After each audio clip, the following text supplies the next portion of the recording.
to read or pay full price because it's the best show you'll see. To see, I like to see.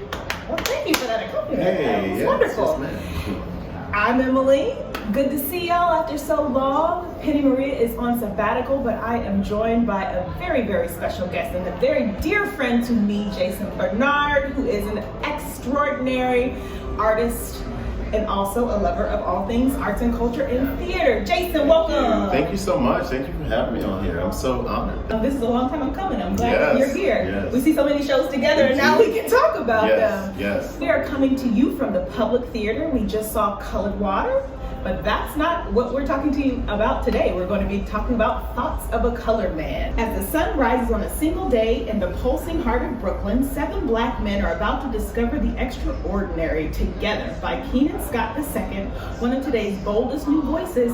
Thoughts of a Colored Man blends spoken word, slam poetry, rhythm, and humor into a daringly universal new play.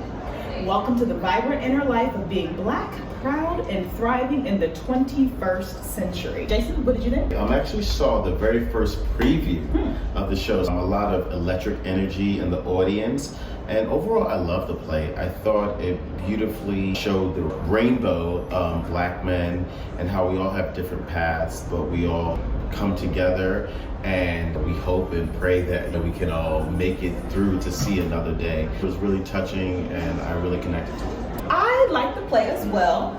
I saw it just a few days ago, and it was my first time seeing a production of creatives of color on stage and behind the scenes, and the producing team is all around is black excellence.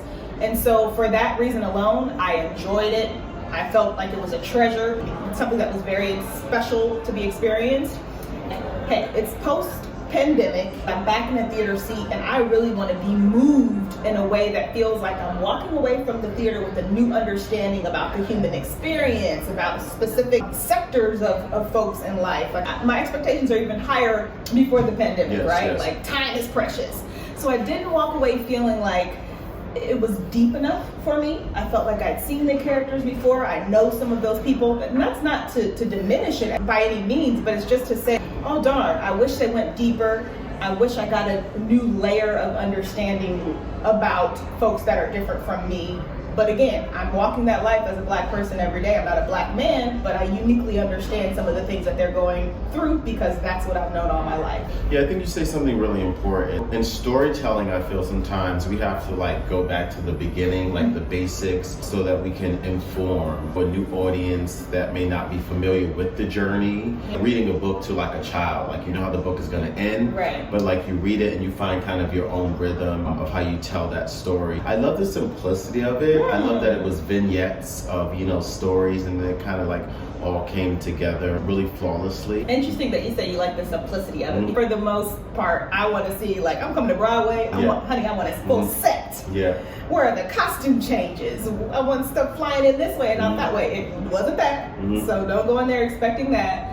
There are a couple props here and there. I wanted to see a larger investment in the scenic design. I get that, the helicopter in Miss Saigon. I get it. No, I completely get it. But one thing about the simplicity of it, I thought it was starting a new way of storytelling because we really don't see it often. Usually we see a beginning, a middle, and then not that this didn't happen, but it was just told in a different way. And I was like, oh wow, I get to experience it in a different way, not from my preconceived understanding of how a play normally goes. That's fair. So standout performances. For me, Luke James. I was familiar with him as an R&B artist. I know a couple of songs of his. I've actually seen him in concert before. Wasn't really familiar with him as an actor, but I was pleasantly surprised by his performance. It was very tender. It was very authentic. He brought something unique to the production. I wouldn't have liked it as much if he wasn't part of it. Not bad to look at, but I mean that's not first and foremost. But I say that to say Luke James, he's one to watch out for in the future.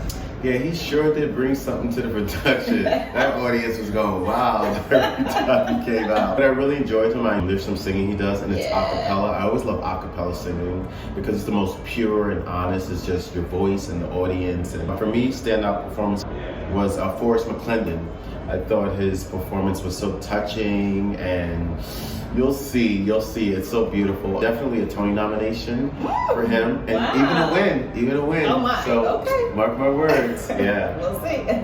Out of 5 stars, I give this production a 3. I wish it went deeper. I wish I walked away feeling like I have a new understanding about something. That's just me. What about you, Jay?